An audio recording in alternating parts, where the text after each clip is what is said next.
Os produtores, treinadores e participantes não pretendem oferecer qualquer tipo de conselho profissional, seja médico, psicológico, terapêutico, religioso ou qualquer outro aos espectadores. Por favor, procure a ajuda de conselheiros profissionais apropriados, de acordo com a avaliação das específicas informações, opiniões, conselhos, avisos ou outros conteúdos. Parte da renda de A Resposta será doada a instituições de caridade e sociedades sem fins lucrativos que contribuem para fazer um mundo diferente. Mensagem prévia. As pessoas que se reúnem com um propósito têm um enorme poder. Assista uma mensagem especial logo após o filme sobre como aplicar os princípios na sua vida, na sua comunidade e no seu mundo. E agora, a resposta para absolutamente tudo.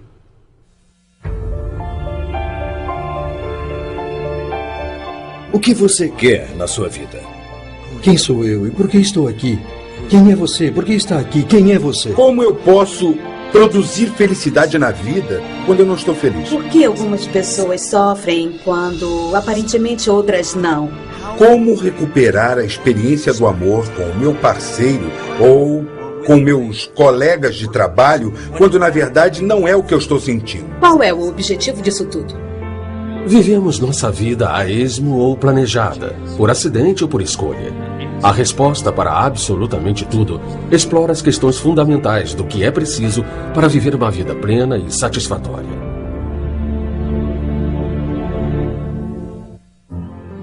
Você deve estar assistindo e se perguntando, mas o que é isso, afinal? O que é que eles estão querendo fazer com este filme? Estão tentando fazer um filme melhor sobre o segredo? Estão tentando nos revelar o verdadeiro segredo? Bom, francamente, não estamos fazendo nada disso. Estamos fazendo um trabalho que fala por si próprio. O que estamos tentando fazer é usar o conhecimento obtido através da experiência e colocá-lo num contexto que permita você alcançar uma verdadeira realização. Estamos criando distintas possibilidades para você, mas elas são bastante específicas. São muito rigorosas e exigem muita disciplina. E para que elas sejam poderosas, elas devem ser assim. Uma das maneiras de começar a jornada é prestando atenção à conversa que você tem com você mesmo e assim observando suas próprias reações e os seus julgamentos automáticos e as crenças despertadas. Enquanto assiste, você está olhando através dos seus filtros, da sua perspectiva de vida. Então, tudo que está ouvindo, tudo que eu digo, tudo que qualquer outro diga, na verdade, é você ouvindo através dos seus filtros. Ou seja, não dá para ouvir de outro jeito, senão do jeito que você acha certo. Como seres humanos, nós queremos estar certos em relação àquilo que acreditamos. Se você pensar bastante, realmente acreditar, você vai conseguir juntar evidências disso. Você só vai perceber aquilo que está buscando. E de todas as coisas que estão acontecendo, você vai... É como um radar. Vamos captar as coisas que comprovam o que nós já filtramos. Se você quiser estar certo sobre o que acha que está certo, é isso que você vai ouvir. Mas se você quiser achar o que há de errado, então vai encontrar tudo que há de errado. Se eu perguntasse a você e dissesse, você quer estar sempre certo? E você dissesse para mim, não, eu não quero. Então eu dissesse, claro que sim. E você diria, não, você nem me conhece. Então, ficaria claro para você que o que você quer nesse momento é estar certo quando diz que não quer estar com a razão. Quando acontece isso, você não ouviu uma só palavra que foi dita aqui. Você está trazendo a sua própria interpretação pronta para o que está sendo dito. Ora, esse é o primeiro passo para a transformação e a consciência. Nada na sua vida acontece fora de você. E é você quem dá sentido a tudo. E o sentido que você está dando agora só fará sentido se você souber que é você quem dá a direção. Sem isso, não há conversação. Você é uma fala da vida. Na verdade, um conjunto de falas, eu diria. E os resultados que você virá a criar dependem dessa sua fala sobre a vida. Dizem que nos primeiros 6 anos de vida, você é um disco virgem a ser programado. E as pessoas que o estão programando são os pais ou os responsáveis. E os que estão próximos a eles. E você grava no disco aquilo que recebe deles. Então, você segue a vida adicionando a esse disco todas as experiências pelas quais passa, sejam elas positivas ou negativas. Se quiser conhecer a natureza humana, olhe para os bebês. Eles são pura paixão e entusiasmo, incrivelmente honestos, confiantes, amáveis e todas as coisas que você era quando nasceu. Mas o que aconteceu? Você ainda é assim? Nós somos curiosos quando pequenos. Você era curioso, eu também. Tínhamos apoio, alguém para nos levar para passear, para nos alimentar, para nos banhar, para nos vestir. Num certo momento, começamos a nos afastar de nossos pais. Fomos para a escola. Começamos a lidar com outros seres humanos do nosso tamanho. Começamos a competir e nos relacionar com os outros. Se não aprendemos a nos relacionar em casa, vamos ter problemas quando tivermos que lidar com os outros. Quando somos pequenos, somos condicionados. As coisas acontecem e nós somos condicionados a enxergar a vida através de uma única lente. A vida é isso. A vida tem que ser assim. É como se usássemos óculos com lentes azuis. A realidade passaria a ser essa. É assim que a vida é. Algumas pessoas aprenderam ouvindo os pais dizerem: a vida é dura e você tem que aguentar. Então você pensa, ok, a vida é dura.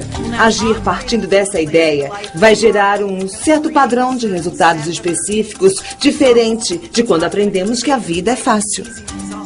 Você talvez perceba que tem vários padrões na vida. Padrões de trabalho, padrões de dinheiro, padrões de relacionamento e também de saúde. Por exemplo, você trabalha em lugares diferentes, mas o chefe é sempre o mesmo.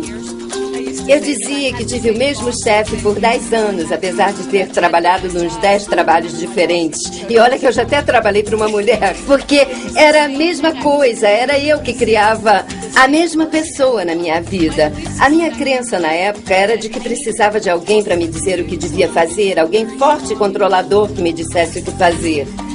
Eu não percebia que tinha criado essa história sobre quem eu era e sobre as pessoas da minha vida. Então ficava recriando a mesma situação sempre. É provável que você queira um aumento. Talvez seja o seu objetivo. Mas acontece que a sua fala é: meu chefe é muito difícil, ele não gosta nem um pouco de mim, eu não fui muito bem há uns 3 meses. Eu sei que às vezes ainda me olha feio, eu tenho medo dele. E pode ser que ele não me dê o aumento. Nós temos essa voz interna. Uma fala interna que não para. E ela é o nosso treinador interno, que nos ajuda a conseguir aquilo que nós queremos. Faça uma reflexão. Bom, em que áreas da minha vida eu tenho padrões? E, em vez de culpar o chefe, ou culpar o relacionamento, ou culpar a dieta, o que é realmente consistente nesses padrões? Nós atraímos para nós aquilo que queremos. É a velha lei da atração. Nós atraímos as pessoas que podem representar aquele modelo que serão como um espelho para qualquer situação na nossa vida. Se você pudesse ter apenas o futuro, você só teria oportunidades. Não há oportunidades no passado. O que ocorre é que o passado penetra no futuro. E aí, quando olha para o futuro, você vê o passado e o futuro misturados. Você olha para trás para ver aonde vai. Então você não tem futuro. Você tem um passado disfarçado com chapéus e roupas novas que você chama de futuro, mas é passado. Não tem importância o que aconteceu no passado. O passado acabou. O passado já era. Você não pode mudar o passado. Não tem como melhorar o passado. Se olhar um pouco mais fundo em sua vida, você verá que o que aconteceu há 5 minutos não tem nada a ver com o que acontece agora. Você vai ver que está fazendo escolhas na sua vida como se o passado não tivesse nada a ver com o presente. Todos nós já passamos pela situação de ir a uma festa de mau humor. Então pensamos, tudo bem, não vou estragar a festa. E é quando fazemos uma escolha diferente.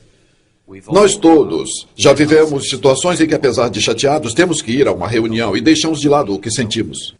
E as pessoas vivenciam isso. Então a questão é, você vai fazer isso? Vai fazer valer os mesmos princípios? Não existe nada além do agora.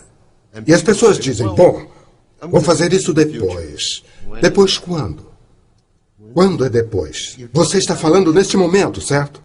Então não é verdade. As pessoas querem chegar a algum lugar além do arco-íris. Eu vou. Enquanto isso, o Totó faz pipi na sua perna.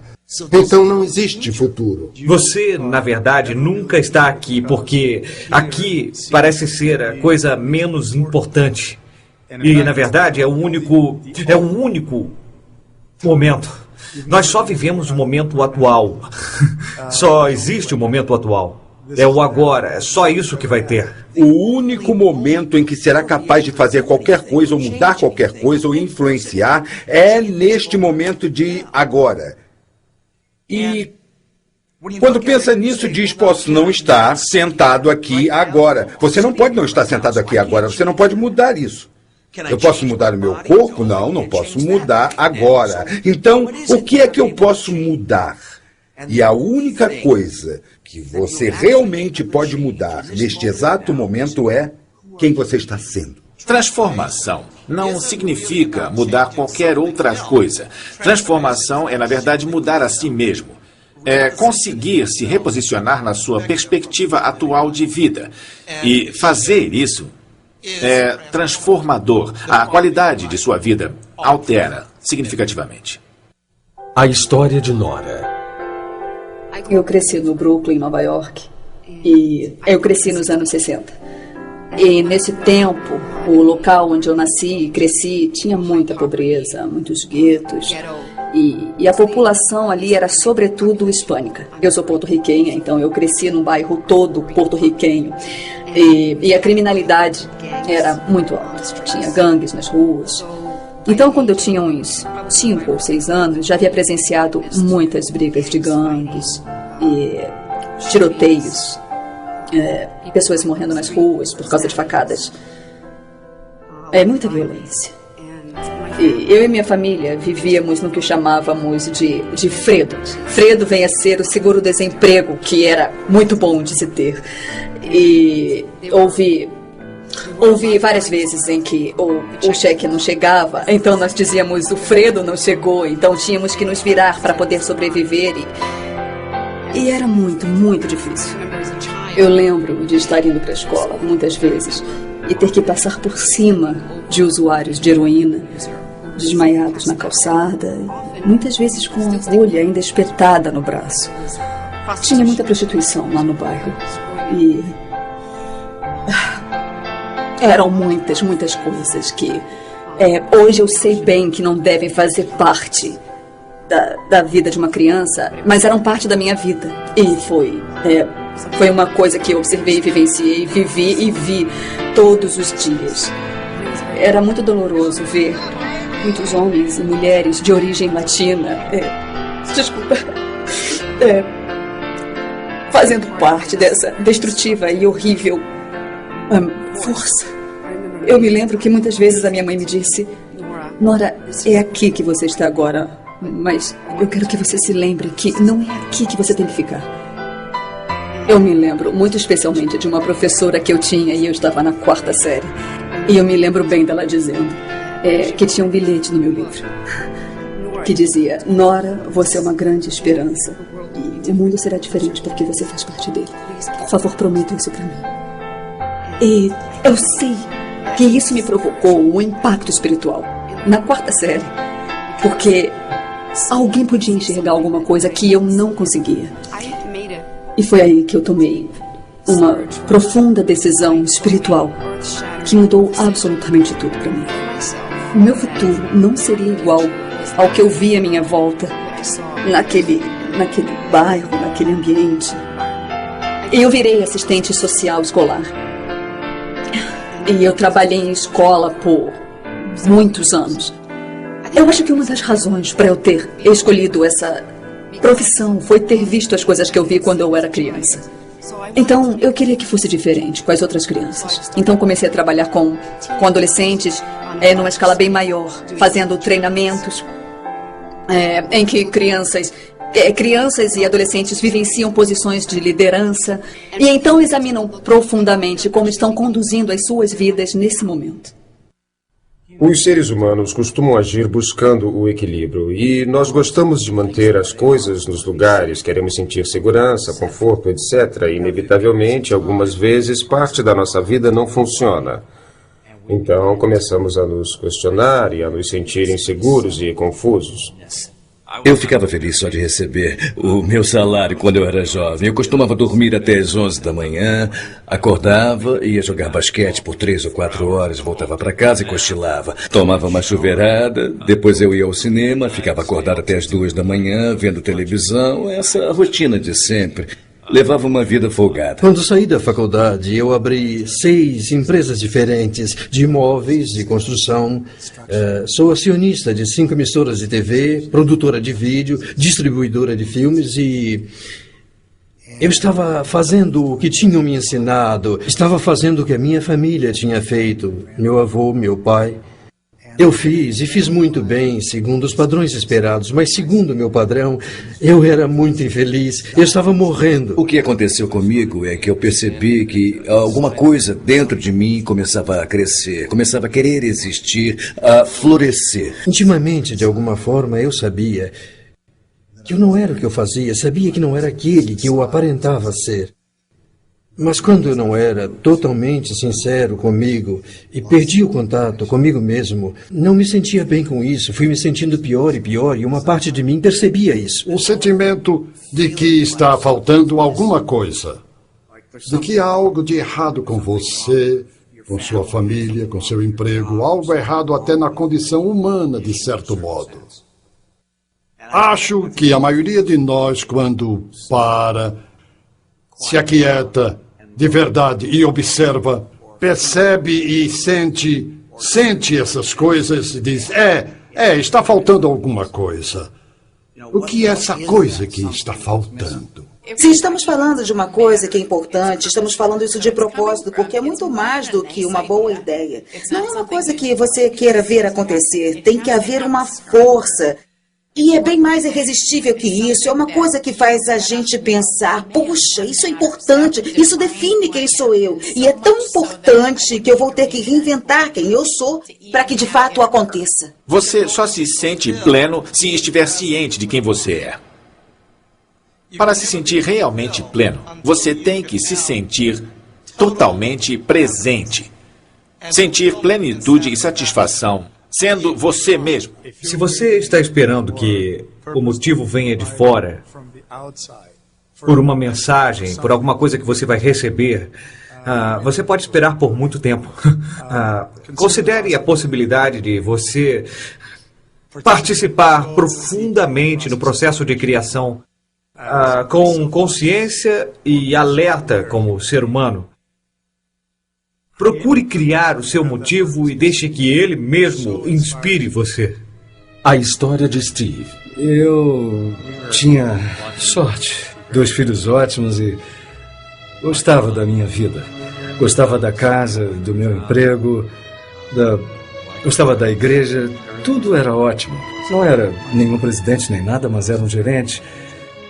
Eu tinha uma vida ótima, a minha mulher engravidou novamente e descobrimos que o bebê tinha síndrome de Patal.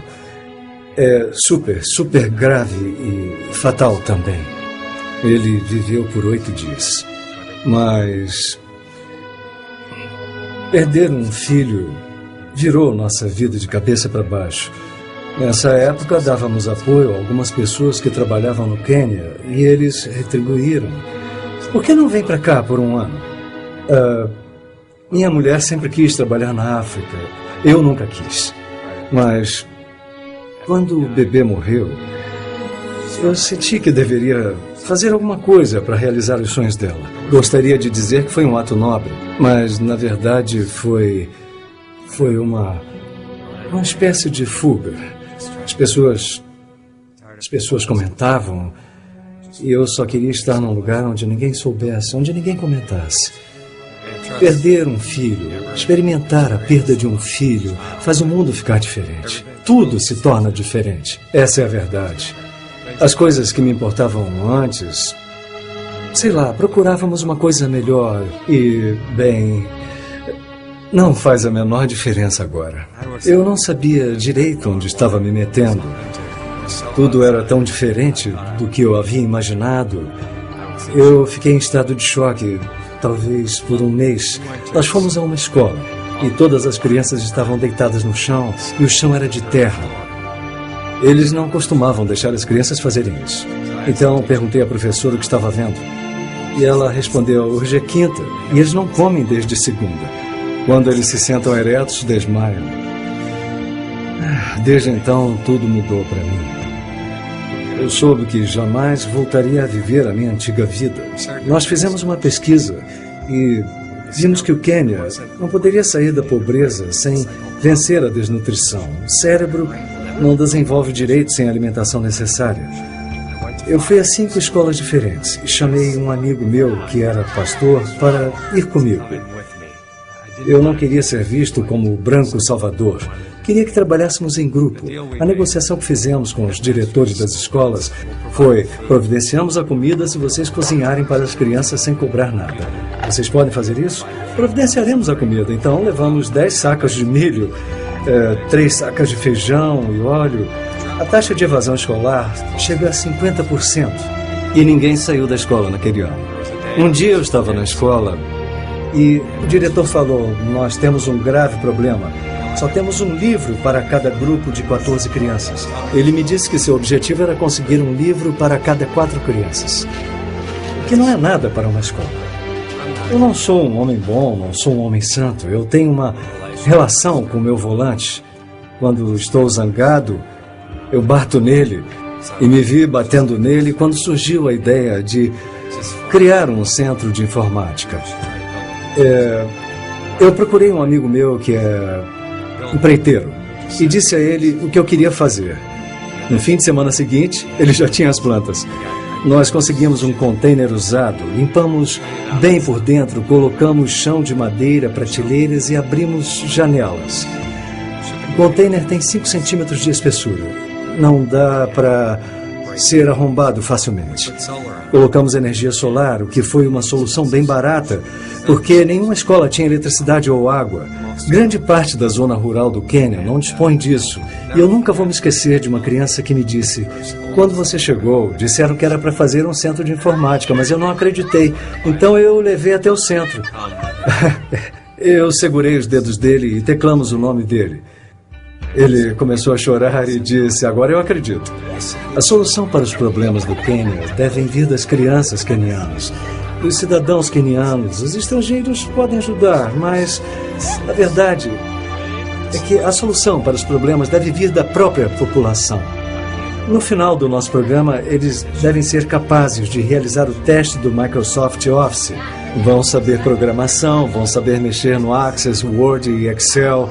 Enfim, serão empregáveis. Eu acho que, após conhecer a África, nós nunca mais somos os mesmos. Quando nosso filho morreu e nós fomos para o Quênia, perguntei à minha mulher se ela pensava em adotar uma criança. Ela só conseguiu chorar. Era doloroso para ela. Nós tínhamos um amigo que trabalhava num orfanato. Há cerca de 1 milhão de órfãos da AIDS no Quênia.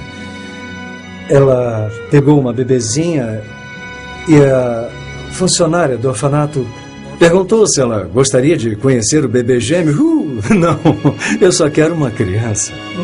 Mas ela voltou e perguntou se minha esposa queria segurar aquele lindo bebê gêmeo. Ela perguntou se o gêmeo era um garoto. Quando a moça confirmou, minha mulher apenas chorou. Ela não tocou no assunto por 1 semana. Mas depois me disse que achava que aquelas crianças deveriam ser nossas. Quando ela ficava grávida, eu sempre dizia: não seria legal se fossem gêmeos? E ela me batia. Então, eu nem acreditei. Bom, voltamos ao orfanato e nos envolvemos facilmente. Às vezes você procura sinais, e às vezes os sinais aparecem para você. Nós ficamos com eles em casa por 2 anos, fazendo petições todos os meses, pedindo uma audiência para adotá-los definitivamente. Mas eles viviam mudando as leis no Quênia. Às vezes nem havia audiências. Então, todo mês recebíamos um aviso para tentar no mês seguinte. Finalmente, eles marcaram uma data. Era 4 de março. Era o dia do aniversário do nosso filho que morreu.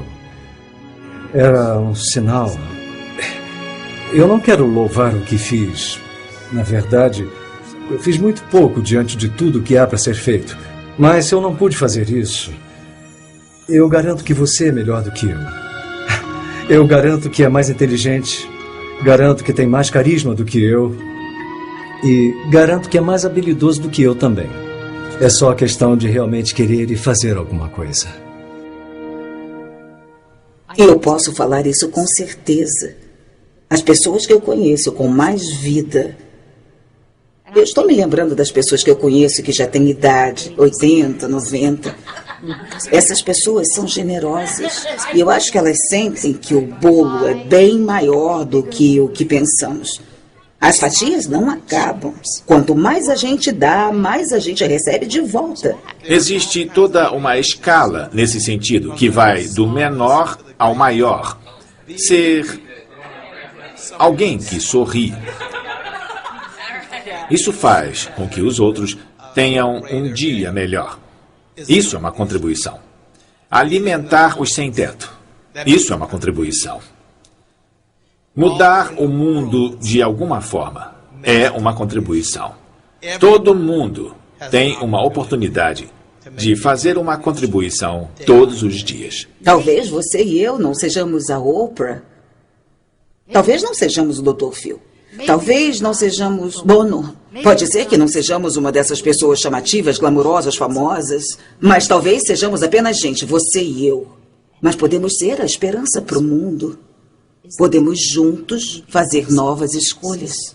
Em vez de acordar e olhar para fora e pensar, hoje é um bom dia para ser legal.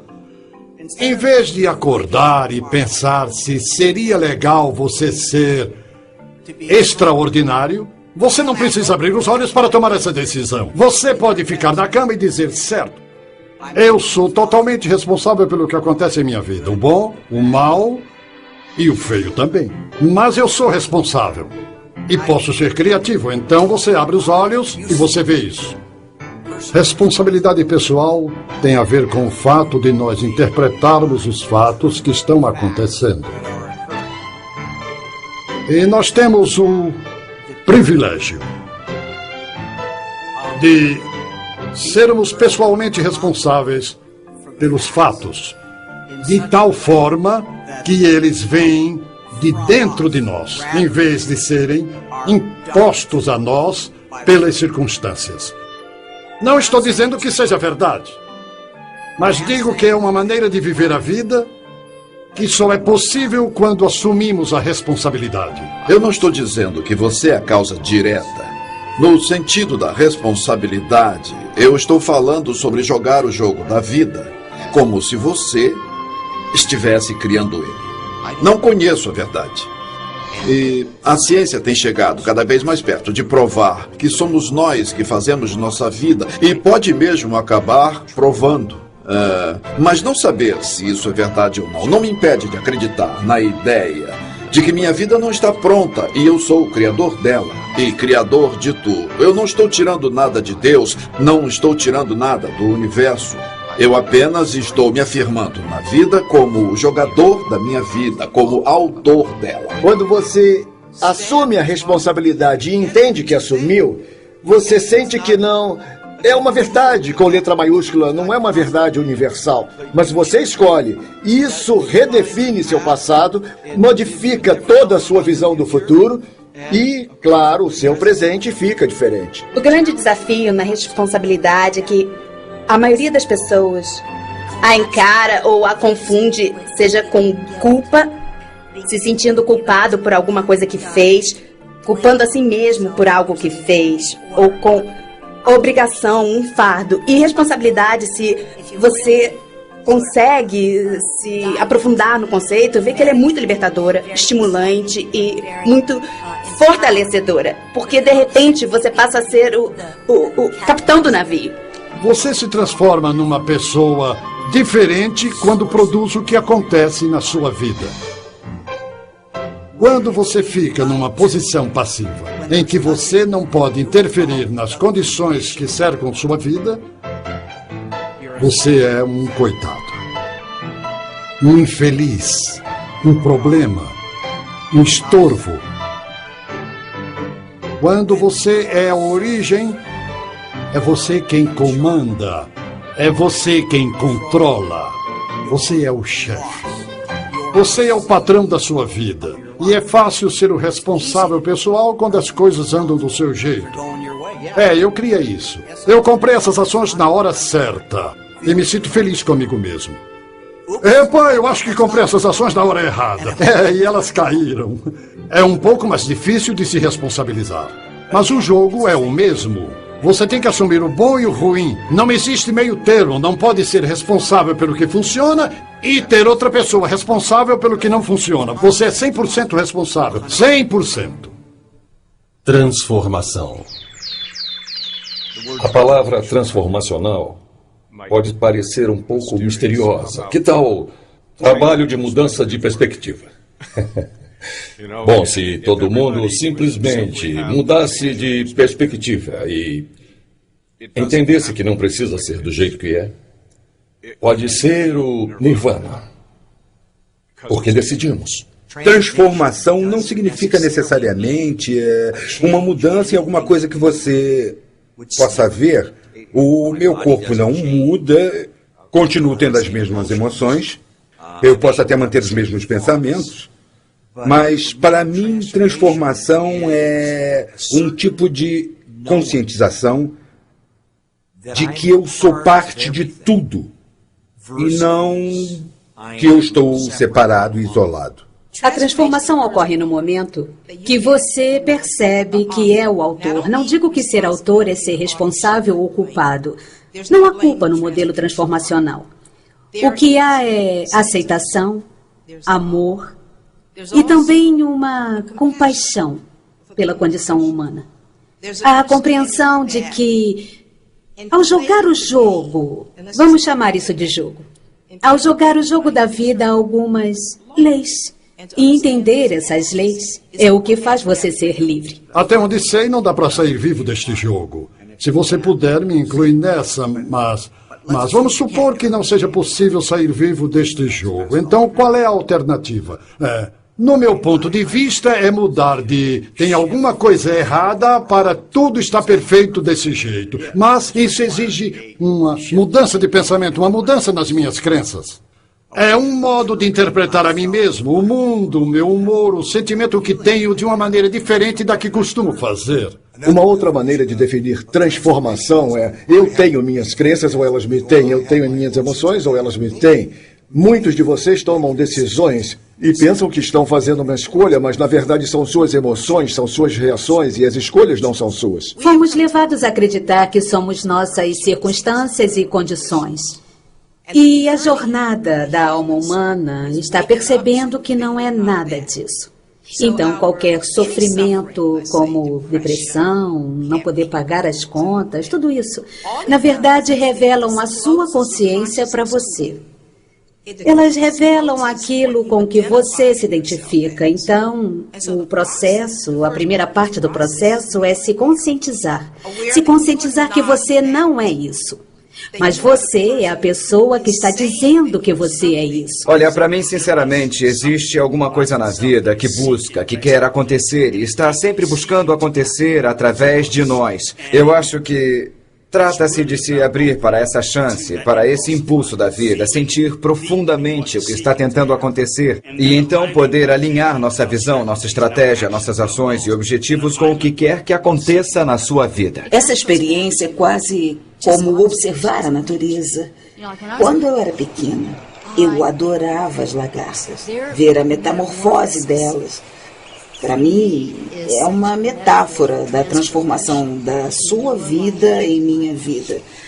Porque se a gente pensar lá dentro daquela lagartinha, dentro de cada uma, existe uma borboleta. Mas será que a lagartinha sabe? Não sei. Eu acredito que ela não saiba disso. Mas como eu vou ter certeza? O que eu sei é que com o tempo necessário, talvez ela sinta a necessidade de se retirar da sua condição de lagarta e adentrar num estágio em que ela vai começar a tecer o seu casulo. E naquele casulo, uma coisa poderosa vai acontecer. A história de Tony. Eu cresci no Oregon. Meus pais se divorciaram quando eu era muito pequeno. Eu estava com 4 anos e minha mãe se casou e se divorciou 5 vezes e muita coisa aconteceu enquanto eu crescia. Nós não nos falávamos com frequência, tínhamos regras em casa e uma delas era eu não ser visto. Eu não podia ficar em casa quando eles estivessem lá. Havia muito estresse na casa e, de forma alguma, eu era perfeito. Eu sei que eu aprontava às vezes, mas o ambiente em casa não era dos melhores. E eu sabia desde pequeno que ela não me queria. Então, quando eu fui expulso de casa, aos 16 anos, eu não fiquei muito surpreso. Eu sabia que isso podia acontecer. Eu arrumei o máximo de dinheiro que eu pude, coloquei minhas coisas na mala do meu carro e depois eu me mandei. Passei a maior parte do segundo ano do ensino médio nas ruas, dormindo no banco de trás do carro. Esse foi o pior momento da minha vida. A experiência de viver sem ter uma casa foi muito, muito difícil. Por razões que eu não podia imaginar. Eu mantive segredo sobre o que tinha acontecido em casa para todas as pessoas que estavam à minha volta. Quando eu não tinha o que fazer e esse era o pior momento, eu ficava dirigindo até tarde da noite, até decidir estacionar o meu carro em algum lugar e tentar dormir no banco de trás. Tentar dormir no carro era dificílimo, porque era quando eu me sentia mais deprimido, quando eu me sentia totalmente desesperançoso e eu sentia como se não tivesse uma saída. E depois de um ano nesse processo de construir negatividade em cima de negatividade, em cima de negatividade, de muita frustração, eu percebi que eu não podia continuar daquela maneira. Eu cheguei a um ponto em que não havia mais espaço para continuar naquela direção sem me despedaçar. Foi aí que eu tomei uma decisão muito consciente. Eu não vou me permitir continuar pensando dessa forma, porque eu não posso. Foi aí que eu passei a objetivar o sucesso na vida. Isso passou a ser o meu propósito de vida. E no dia em que eu decidi fazer isso, o que mais me ajudou foi ter compartilhado com outras pessoas. Eu contava para elas quais eram as minhas metas. Falava o tempo todo, falava com todo mundo, todos os meus amigos, todos os meus professores, as pessoas com quem eu trabalhava, todo mundo sabia onde eu queria chegar. Eu criei uma imagem clara de onde eu queria chegar na minha vida e era tão longe de onde estava que me obrigava a me mexer e correr atrás. Aos 19 anos, eu acabei montando um negócio que me rendia um ganho mensal de 6 dígitos e tinha pouco a ver com conhecimento ou com experiência. Naquele momento, eu não tinha nada disso. Na verdade, o que eu realmente tinha era 100% de disciplina, confiança e dedicação. Minha dedicação era total. Eu não conheci meu pai na infância e, embora muita gente me dissesse para procurá-lo, isso nunca foi uma prioridade para mim. Eu acabei quase que por acidente encontrando ele quando eu tinha 18 anos. Eu encontrei não apenas o meu pai, mas uma enorme família que não sabia que existia e que vinha me procurando e procurando minha irmã caçula por quase 15 anos. Eles me receberam de braços abertos e foi uma mudança radical na minha vida. Eu também encontrei minha tia, de quem eu acabei me aproximando muito. Ela é como uma mãe para mim. Agora eu sei o que é ter uma mãe graças à minha tia, a irmã do meu pai. Eu descobri uma irmã mais velha que eu não sabia que existia. Ela tem uma filha e eu tenho uma sobrinha. Agora eu virei o tio Tony. É algo que teve um grande impacto na minha vida. Acho que você pode encontrar um propósito na sua vida através dos eventos e desafios que surgem na sua frente. Acho que, se olhar bem, vai encontrar. Ele está ali. Você pode passar a vida condenando seus pais, condenando pelo que eles fizeram. Mas há uma grande chance de que eles tenham feito o melhor que podiam, levando em conta o conhecimento, a consciência e as circunstâncias que eles tinham na época. Quando alguma coisa acontecer, procure o ouro. Procure o valor e determine. É então que ele é positivo. A história de Diego. Eu sou arquiteto, nasci na Argentina e vim para os Estados Unidos como estudante num programa de intercâmbio. Quando estava com 17 anos, então veio a oportunidade de trabalhar aqui e ganhar alguma experiência na minha área. E uma coisa levou a outra. E nessa época eu vivia trocando de emprego e comecei num escritório novo, trabalhei durante uma semana e...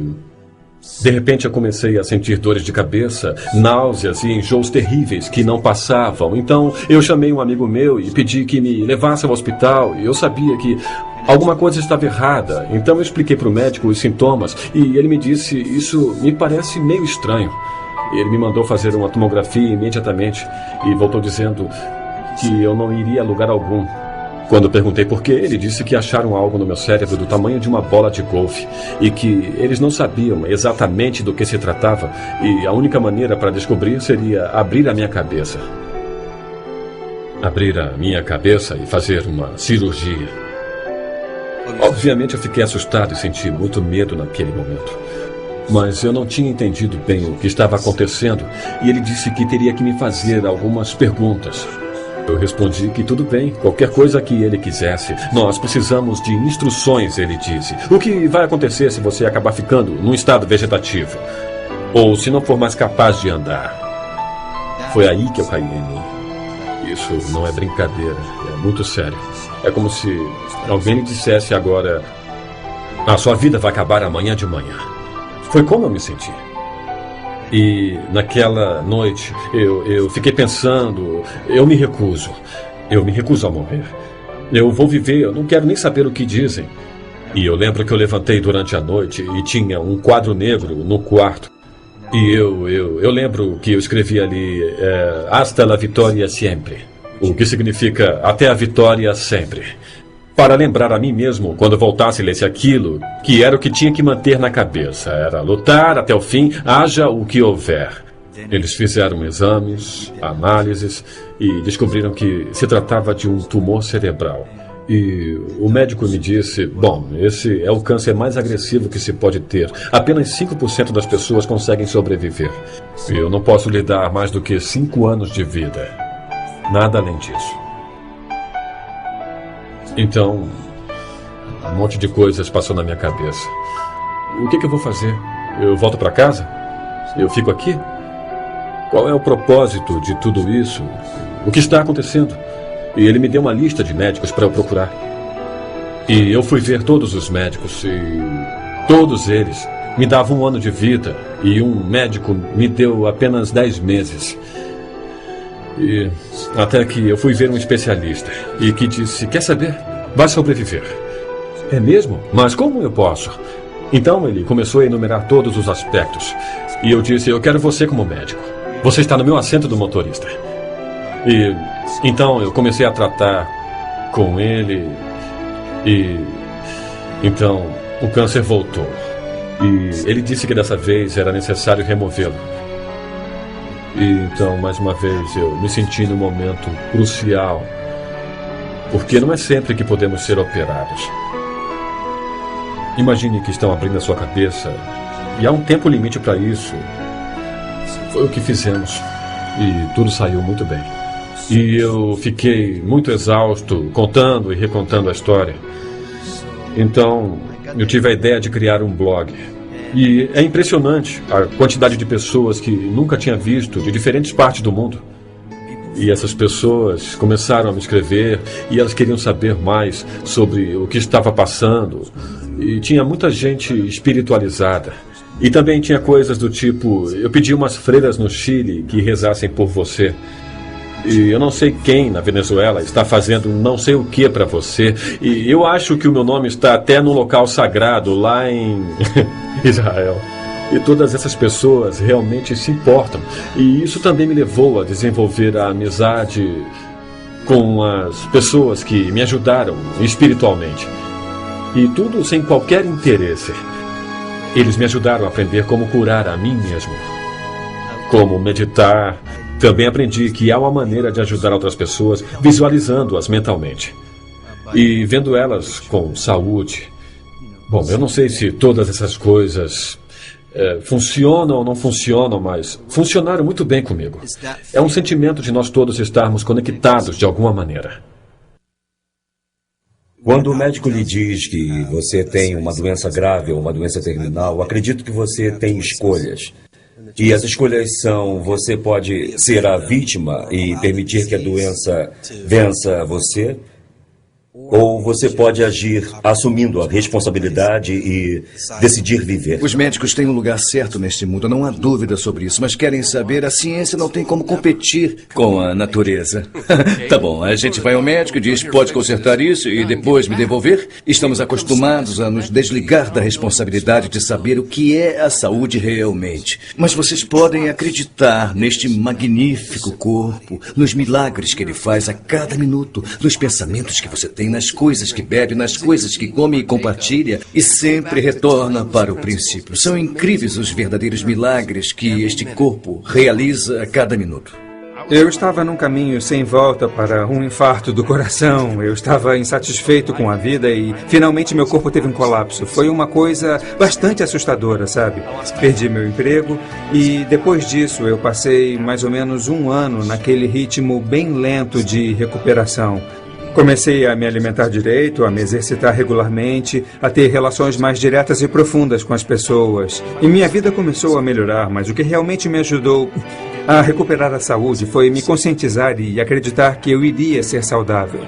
Não acreditei nem por um minuto que iria ficar doente pelo resto da minha vida. Olhando para trás, eu vejo que muitas pessoas ficam fatigadas e nunca se recuperam. Acho que é bem comum se render, porque alguém que está sofrendo assim fica preso ao próprio corpo. Cai em depressão, não consegue funcionar direito e acaba preso a uma espiral de pensamentos negativos. Eu sei que você pode ter ouvido essa ideia de que você cria tudo o que acontece em sua vida. No meu ponto de vista, é levar a ideia longe demais. Eu acho que aí existe um risco concreto de que esse tipo de coisa careça de compreensão,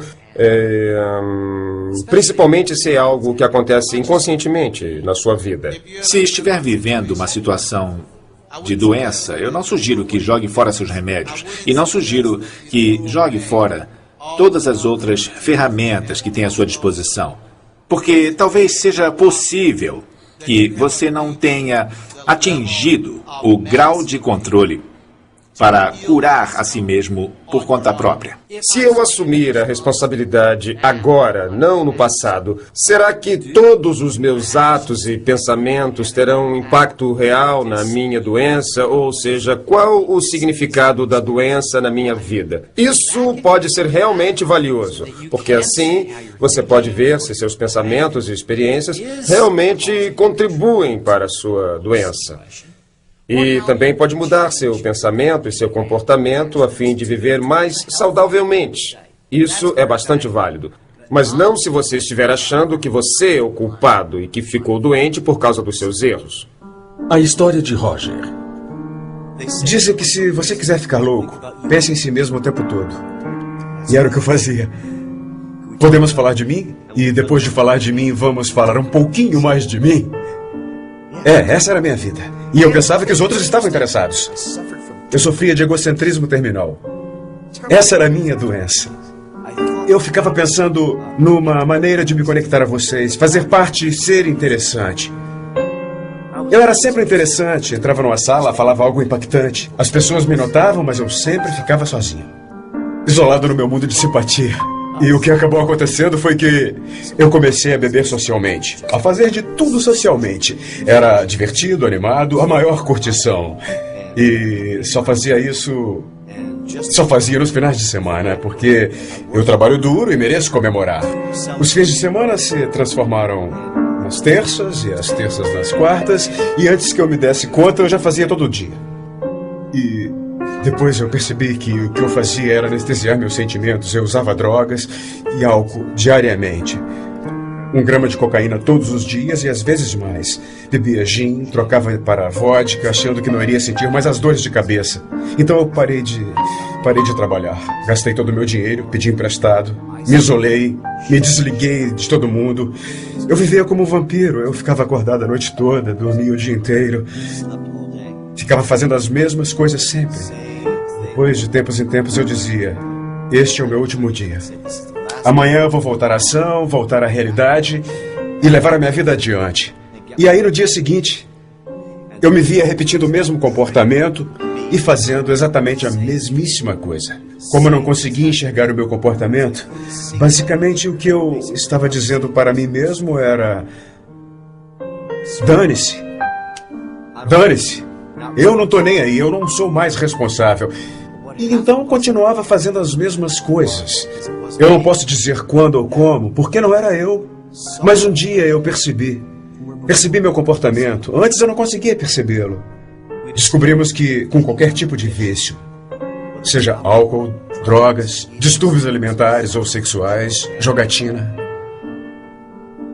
que o comportamento, os vícios, o que você faz com as substâncias é apenas o sintoma. Porque o verdadeiro problema está encoberto. É o que chamamos de pensamento destrutivo. Pensamento destrutivo. Meu pensamento confuso, minhas crenças, tudo em mim. A voz na minha cabeça mentia para mim o dia todo e eu acreditava nessas mentiras. Na verdade, eu tinha medo. Medo de ser, medo de sentir. Medo de estar na vida. Medo de tomar uma atitude. Medo de ser autêntico, de ser verdadeiro com os outros. Eu tinha medo de dizer que eu tinha medo. Eu acabei parando numa prisão interna chamada desespero. Desesperança. Desmoralização incompreensível. Se é assim que eu vou viver o resto da minha vida, então eu desisto. E com isso eu fui ao fundo do poço. Houve apenas uma pausa. Um pequeno pensamento escapou desse ciclo e eu disse para mim: isso não está funcionando. Pode ter um outro jeito. E o resultado desse trabalho é que eu me tornei um ser humano entre outros seres humanos. E eu descobri que a maneira de conseguir amigos, de estar conectado com as outras pessoas, é estar interessado. Então eu comecei a fazer perguntas sobre os outros. E o que eu descobri foi a paz, liberdade e, o mais importante ainda, atitude. E o que eu descobri não tem nada a ver com mudança de pensamento, mas sim com atitude. E as ações mudaram o meu pensamento. Ações direcionadas. Essa é a chave. É isso que eu ensino. Ações direcionadas. Somos todos viciados. Não há ninguém que não seja. E a questão é até que ponto você é viciado. Há os vícios físicos, o álcool, as drogas e esse tipo de coisa. Há o vício em sexo, em prazer. Você sabe, todo esse tipo de vício em jogo, em riscos e nesse tipo de emoção, nessas coisas todas. Mas todos nós somos viciados em ser vítimas.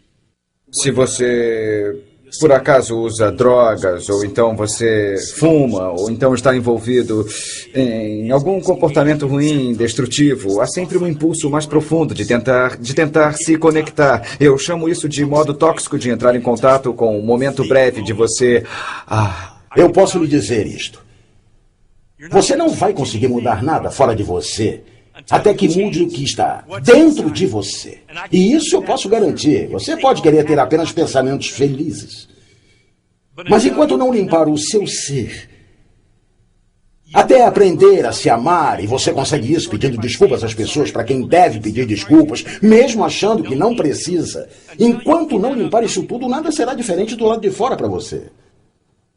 Você tem que ser diferente para conseguir isso. Tudo começa por você. Uma das coisas que precisa acontecer é que, quando você vê uma maneira de ser que não funciona, precisa abrir mão dela logo. É como... Eu gosto de comparar com uma casa. Digamos que quer construir uma nova casa, mas comprou um lote onde já tem uma casa velha construída. Primeiro de tudo, você vai ter que se livrar da casa velha para conseguir espaço para construir a nova. É a mesma coisa na nossa vida. Passamos a vida toda nos preenchendo com maneiras de ser que funcionam ou não. Agora estamos falando das coisas que não funcionam. É delas que você precisa se livrar para criar um espaço onde poderá gerar uma nova maneira de ser. Existe um velho ditado que diz que se você pegar pérolas maravilhosas e jogar na latrina, elas não poderão sair de lá senão com sujeira. Então, se você pega uma nova possibilidade e coloca na sua velha maneira de pensar, não tem como querer que ela saia diferente. É mais ou menos como rearrumar as espreguiçadeiras do convés do Titanic. Pode até ficar lindo, mas mesmo assim o Titanic vai afundar. É como a água correndo num riacho. Se não houver obstruções, ela passa livremente e com força. Mas se houver obstruções no caminho, então isso vai exigir mais tempo, mais desvios, talvez inúmeros desvios, entrando em afluentes e se dispersando. Acho que foi interessante ver lá dentro das pessoas que sofrem de dependência um grande anseio de ser muito mais, de contribuir de uma maneira bonita, mas elas ainda não encontraram um mecanismo, não encontraram um veículo e, infelizmente, elas percebem que não têm nenhum apoio. A história de Maria. Eu sou natural do Brasil. Eu nasci numa fazenda e vivi na fazenda até uns 9 anos de idade. E foi quando a minha família se mudou para a cidade. Então eu venho de uma família, eu diria, não muito rica. Nós éramos bem pobres naquela época. Quando eu vim para os Estados Unidos, eu vim com a intenção de aprender inglês, porque, apesar de eu trabalhar para uma companhia internacional, eu não falava inglês. Nos primeiros anos foi difícil conseguir o trabalho, porque o meu inglês era só o básico mesmo. Eu frequentava a escola, mas ainda estava aprendendo. É engraçado, não engraçado, mas interessante que, olhando para trás, o meu primeiro trabalho foi conseguido com compromisso e persistência. Eu me lembro de achar no jornal um anúncio de emprego como contadora. Eu liguei para lá, mas a entrevistadora disse que eu estava acima das qualificações necessárias e ela temia que eu abandonasse o cargo. Eu era boa demais, meus padrões de trabalho eram melhores, eu trabalhava com administração quando vim do Brasil. Mas sabia que aquele emprego era muito importante para mim, porque era meu primeiro trabalho ali, eu queria muito. Então eu liguei para a mulher durante 1 mês e fiquei ligando, e ela repetia o que já tinha me dito. Foi quando eu aleguei que ela mantinha um anúncio no jornal, então não tinha contratado ninguém. Se naquele tempo eu tivesse desistido e pensado que aquele emprego não era para mim, eu nunca teria tido a oportunidade de me tornar uma cidadã americana. Aquele emprego me deu primeiro a oportunidade do Green Card e depois de pedir a minha cidadania. Isso é uma coisa que a gente simplesmente faz, custe o que custar. É isso que eu chamo de empenho. Eu comecei na empresa como contadora e fiquei lá por 3 anos. Mais tarde eu tive a oportunidade de progredir e me tornei inspetora e depois diretora financeira nessa outra empresa. E como diretora financeira nessa outra empresa, me deram a oportunidade de ser sócia, que em 1 ano se transformou de uma empresa de $1 milhão para uma empresa de $40 milhões. Eu estava realizando o sonho que eu sempre tive. Dirigir a minha própria vida e não servir a uma corporação, exercer o meu espírito de empresária e de líder. Eu estava projetando a minha vida. Tudo que eu sempre quis estava acontecendo.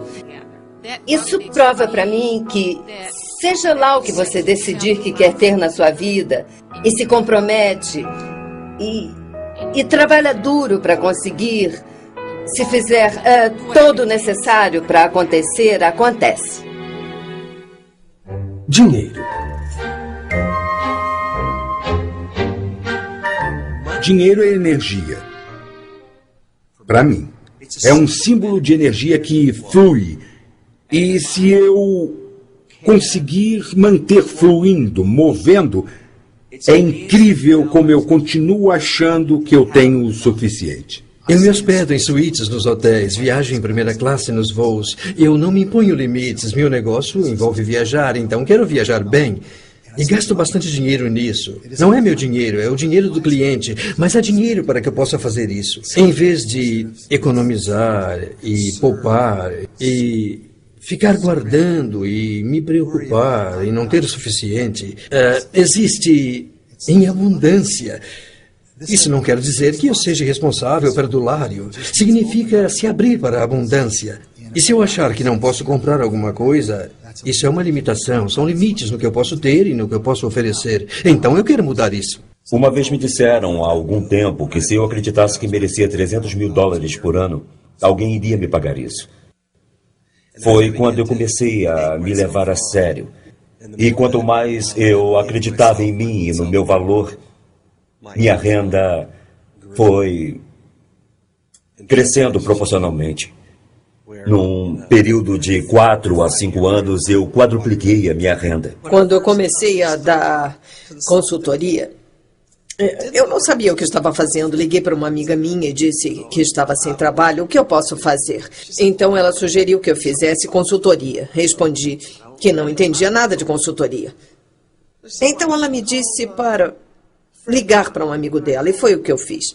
Ele tinha uma empresa de transformação e foi tão estranho. Eu fui lá, sentei com ele para uma entrevista e o que ele queria era aumentar o número de pessoas no seminário dele. Durante um dia inteiro, eu apenas observei o que acontecia. E finalmente eu saquei.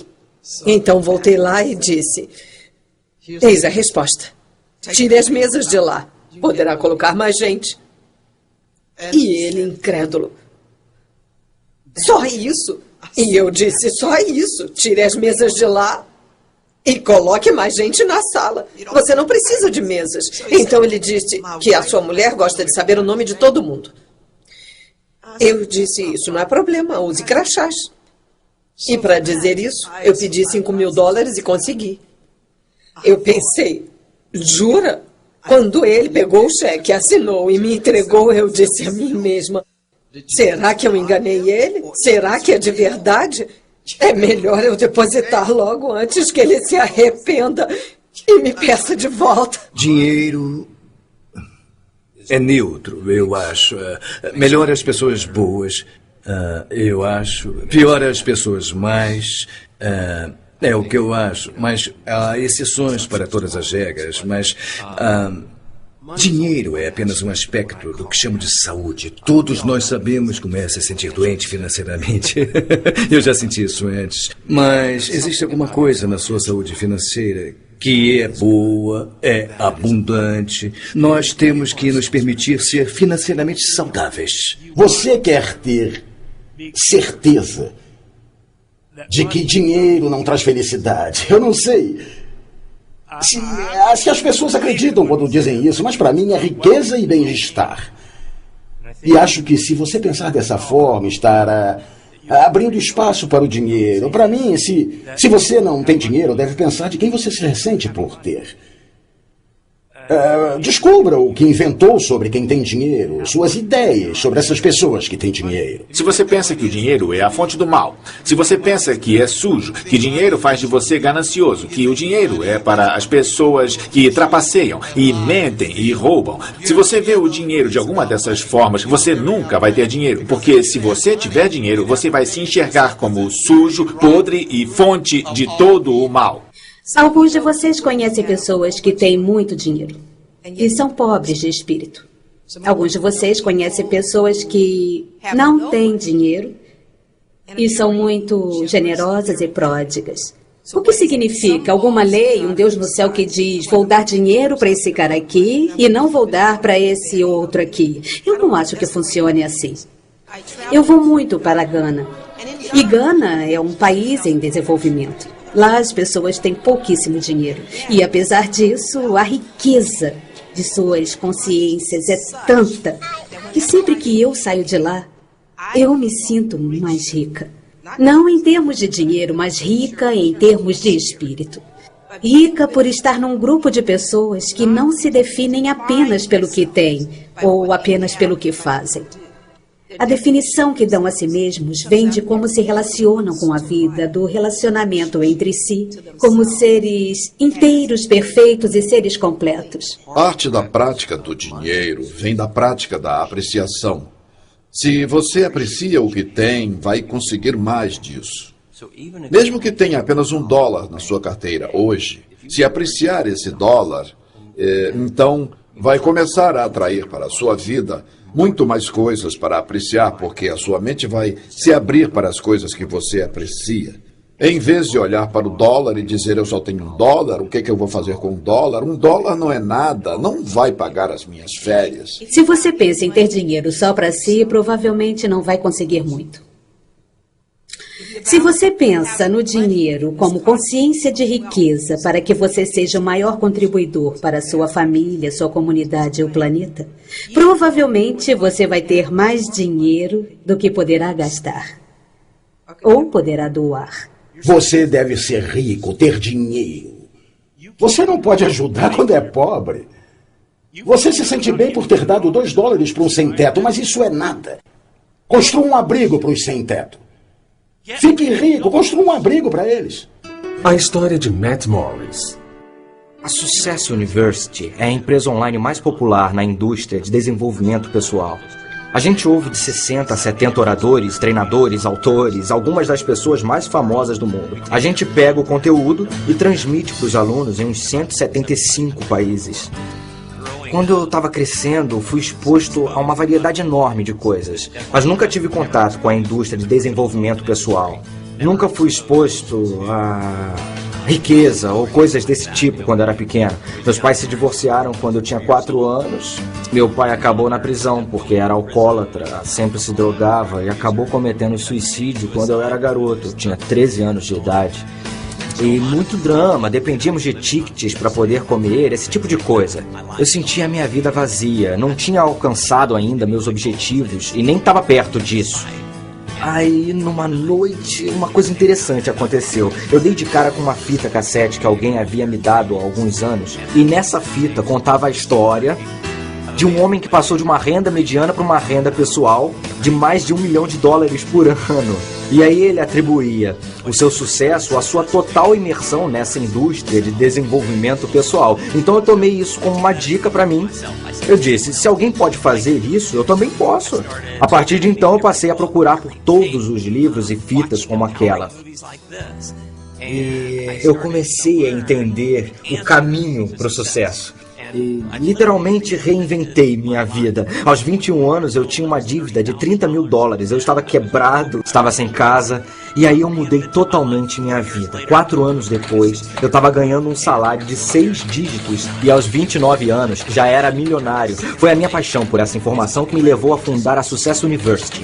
A energia flui aonde você se concentra. Então, se você na sua vida ficar constantemente pensando em pobreza, se você ficar pensando em dívidas, ou se permitir ficar para baixo, deprimido, você acaba alcançando esses resultados na sua vida. Seja o que estiver olhando, o que estiver focalizando, é para isso que vai acabar se dirigindo. Por outro lado, se começar a focalizar em ser rico, se começar a focalizar em ser uma pessoa bem ativa, uma pessoa mais positiva, ou uma pessoa feliz, quando começar a se fazer perguntas do tipo, como é que eu posso ficar rico? Como é que eu posso ser mais feliz? Você focaliza isso e com certeza é para lá que vai acabar se dirigindo. Agora, isso também acontece nos relacionamentos. Quando você se concentra nas coisas negativas do seu parceiro, você fica constantemente pensando, preciso mudá-las, ou tem que ser um pouco mais assim, ou tem que ser um pouco mais assado. Olhe para o lado e comece a focalizar naquilo que você adora naquela pessoa. Nos últimos 6 meses, todos os dias, eu escrevi uma carta de amor para minha noiva. E podem ser coisas simples, podem ser apenas 2 frases, podem ser 3 ou 4 páginas, mas eu tiro talvez 5, 10, 15 minutos por dia para escrever um bilhete para ela. E o que isso produz? Não apenas faz de mim o cara mais romântico do mundo e faz com que ela me enxergue com mais afeto, amor, gratidão. Mas o mais importante é que também me mantém focalizado continuamente no que eu amo, no que eu adoro nela. Eu estou constantemente reforçando na minha mente todas as coisas que eu adoro e por causa disso eu recebo muito mais gratidão, muito mais amor e mais paixão do que eu já recebi na minha vida. Relacionamentos. Amor. Como conseguir mais amor? Os índios americanos dizem que é bom usar o sapato de outros. O que isso quer dizer realmente? O que significa é eu posso realmente viver minha experiência passando pelo que a outra pessoa passou? Essa é a verdadeira comunicação e quando se faz isso, você sente um enorme senso de empatia e amor e ligação. E a questão realmente é, quando eu não estou sentindo empatia, amor e ligação, como é que eu dou a volta nisso? Como eu posso reacender a coisa? Muita gente pensa, se eu trouxer 50% para o relacionamento, meu parceiro trouxer 50% para o relacionamento, então vamos ter 100% de um ótimo relacionamento. Para mim, é a receita para um desastre. Agora, se eu trouxer 100% para o relacionamento, então estou 100% comprometido com esse relacionamento e Bom, se meu parceiro também traz 100%, então vamos ter 200% e é garantido nosso absoluto sucesso. Na verdade, é um lugar onde se pode agir, não é necessariamente uma verdade ou um fato. Quando você assume 100% da responsabilidade num relacionamento, você vai conseguir 100% de poder para criar o que quiser. Eu acho que você precisa determinar que tipo de relacionamento quer. E você precisa assumir responsabilidade pelo tipo de relacionamento que tem. E terá um tipo de relacionamento que quer. Quando eu escuto tal pessoa é assim, como eu posso mudá-lo, que está errado. Ora, como você tem sido? Se você está aborrecido, está aborrecendo. É simples assim. Se está entediado com seu relacionamento, então levante-se e faça algo diferente. Acredito que esteja num relacionamento porque você o diz. E você deseja pagar o preço ou assumir as ações necessárias para criar o que quer no relacionamento. Num certo nível, escolhemos se queremos estar num relacionamento. Quando a gente se entrega a um relacionamento, se pergunta coisas que apontam para outras coisas radicalmente diferentes, coisas tipo, como posso contribuir para que ambos sejamos pessoas melhores e tenhamos experiências mais ricas na vida?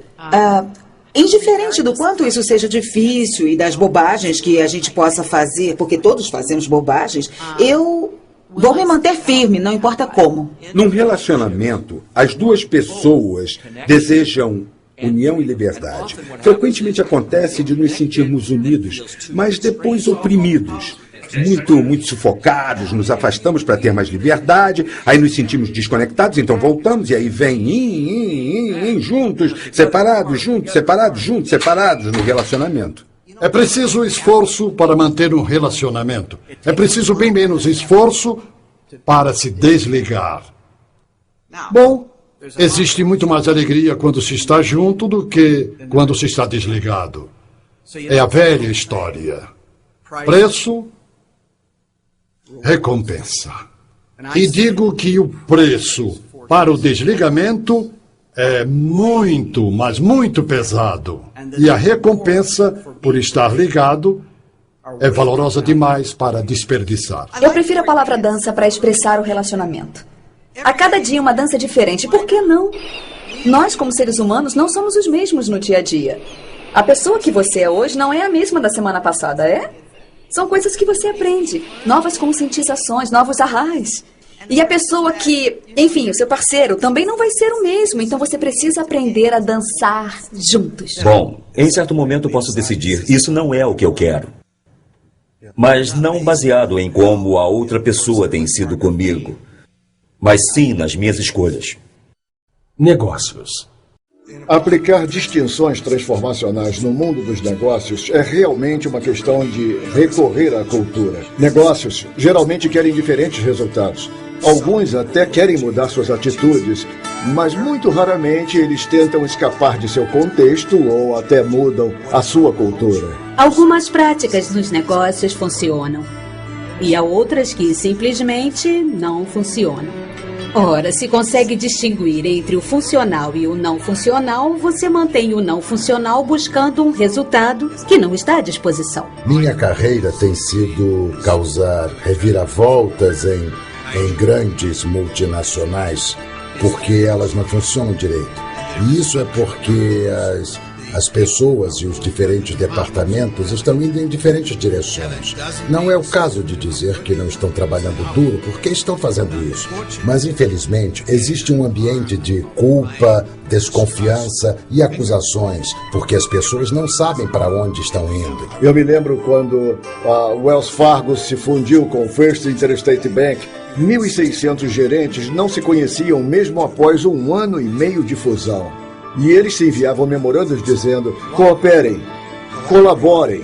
Claro que todos que recebiam o memorando diziam, isso é uma boa ideia, mas nunca aconteceu. Comunicação, comunicação, comunicação. É a principal coisa numa organização, mas raramente acontece. E devo dizer que, infelizmente, graças à internet, muitos diretores têm me dito que a comunicação dentro de uma organização está diminuindo e está se transformando num grande problema. As pessoas enviam e-mails para pessoas sentadas ao lado delas. A força mais poderosa que pode haver numa organização é a sintonia. Pessoas fazendo coisas diferentes, mas tendo o mesmo propósito, o mesmo objetivo. Não estamos falando de liderança através de ditadura. Estamos falando de se aproximar das pessoas e entender aonde elas querem chegar em suas vidas e fazer com que elas percebam a visão e, às vezes, até sejam coautoras dessa visão. E, a partir desse momento, não interessando a causa, nem interessando o propósito ou o negócio, estamos todos alinhados e juntos nessa visão. Eles sentiram, eu senti, nós sentimos de fato. Nós criamos juntos essa visão e essa autoria, e isso vai fazer valer os altos e os baixos de criar um negócio de sucesso. Pense na possibilidade de cada pessoa da sua empresa estar a serviço de todos os outros na empresa. Se uma empresa cresce e se desenvolve, não é apenas porque é um sonho da organização, mas quando um líder consegue articular a visão de uma organização de tal modo a mover e inspirar as outras pessoas a trabalhar em prol dessa visão, elas trabalham por essa visão porque elas sabem que se a organização ganhar, elas ganham. E se elas ganham, a organização ganha. Liderança é se manter num movimento progressivo para uma direção. É entender que você é responsável, é fonte da divisão, a ideia, o movimento, a ação, incluindo os resultados bons ou ruins. Isso é você. O que eu faço às vezes para me lembrar disso é sair e olhar como a natureza é bonita. E eu já percebi que ela é sempre envolvente, está sempre se recriando, 24 horas por dia, 7 dias por semana, e isso faz com que eu me lembre quando eu estou em movimento e quando eu estou estagnado. Uma das razões para eu gostar de ir para a mata é a natureza. É natural. É assim que vemos a natureza e nós somos parte dela. Nós vivemos aqui no planeta. Então, quando olho para a natureza e vejo como ela funciona, vejo como minha vida deve funcionar. E se eu cooperar com essa maneira de ser, ela flui facilmente. Mas se quiser fazer a meu modo, fica difícil. O problema nos negócios é, eu vou montar uma empresa porque ela vai me trazer a independência financeira, vai me ajudar a não me preocupar em me aposentar, vai gerar uma renda passiva. Vai me ajudar. Assim que começa a pensar dessa forma, adivinhe, seus sócios, clientes e todos os outros vão para o segundo plano. Bom, e o que há de errado nessa imagem? Será que eu vou a um restaurante para garantir que o dono desse restaurante possua independência financeira e renda passiva? Acho que posso encomendar algum enlatado pela internet. A história de WC. Eu adoro o que faço, porque não preciso ser brilhante, inteligente ou ter um diploma da Harvard. Eu preciso estar consciente, preciso estar presente, preciso ser entusiasmado. Tenho que estar disposto a servir as outras pessoas. Com o tempo aprendi que as 3 palavras mais importantes para um restaurante são: eu vou voltar. É assim que podemos fazer crescer o negócio. É uma estratégia simples e se resume aos mais básicos dos serviços. Ser uma pessoa autêntica, cuidadosa e prestativa, porque se você fizer isso, aí o universo lhe dá o retorno. E no restaurante você não sabe se vão comer sobremesa ou se vão voltar outra vez, ou se vão divulgá-lo para outras pessoas, mas sei que dando mais, eu vou receber muito mais. Trata-se de fazer com que as pessoas saiam se sentindo melhor do que quando chegaram. As pessoas têm que gostar tanto de lá que mal podem esperar para retornar. Não conheço muita gente que volta a um restaurante apenas porque a comida era fabulosa. Se o serviço for terrível, a hospitalidade ruim e as pessoas rudes, não voltam. Nunca vi darem uma boa gorjeta para alguém de quem não gostaram. Há muito amor quando se deixa o ego de lado. Há muito amor quando se diz: o importante não sou eu, o importante é você. Você está aqui e é o convidado. E pode contar que isso será o suficiente. É preciso saber lidar com o dinheiro, mas se você souber ser hospitaleiro, as pessoas vão sentir sua presença, vão sentir que você se importa com elas e vão voltar. E se você conversar com elas, coisa que se faz muitas vezes, e lhes perguntar: estamos fazendo direito, vocês vão voltar, etc., elas vão dizer: a propósito, o purê estava frio. Mas tudo bem, não se preocupe. Elas se apaixonarão por você, vão se sentir donas de você. E que clientes legais para se ter. Os clientes que saem insatisfeitos nunca vão lhe dizer. Aliás, você também não vai perguntar. Esse é o pior cliente que se pode ter. porque vão contar a 10 ou 20 pessoas sobre a péssima experiência que tiveram. Você tem que ser bom ao fazer a comida e ser bom em muitas coisas, mas deve se preocupar mesmo em tratar bem a pessoa que entra por sua porta e querer que se sinta bem ali. Muitos de nós deseja, quer, precisa, mas quem quer pagar o preço? Arriscar tudo para ter algo que realmente quer. A maioria de nós não aceita isso. Falamos e pensamos nisso. Eu fundei umas 26 empresas, me arrisquei várias vezes, fiz isso muitas vezes. Tive alguns sucessos e tive alguns fracassos. Algumas vezes eu tive que fechar porque não ia muito bem. Você tem que desejar arriscar algo para obter algo. E se não quiser fazer isso, não faça. Mas não fique aí, meu Deus, eu gostaria. Isso não vai adiantar nada. Então é preciso se mexer e agir. Digamos que aqui onde estou sentado sou eu. E digamos que há um círculo em volta de mim, de um certo diâmetro, digamos, de 2 metros por aí, dessa largura. Tudo dentro desse círculo me é familiar e conhecido por mim. E é onde eu moro, as coisas que me apresentaram, as que me ensinaram, o que eu acredito e incorporei. Fora desse círculo é desconhecido para mim, é estranho.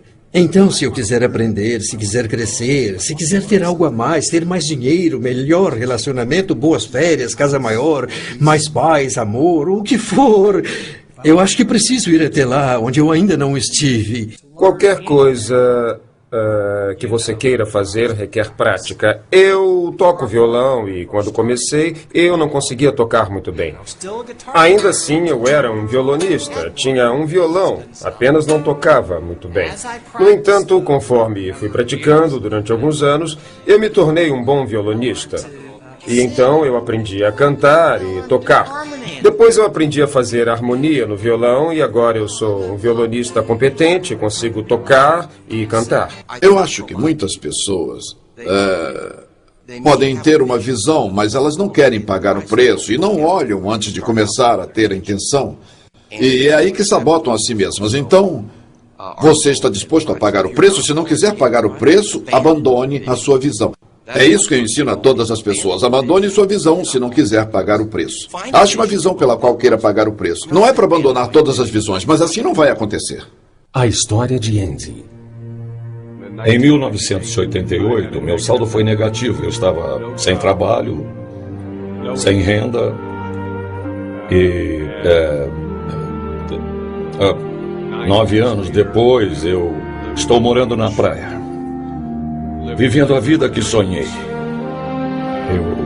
Eu não fiz faculdade, eu só estava disposto a trabalhar duro. Eu cresci num bairro pobre. Eu apenas saí para o mundo e trabalhei. E dei duro. Ora, eu não sou mais inteligente que ninguém.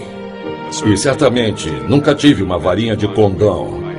Eu só tive coragem.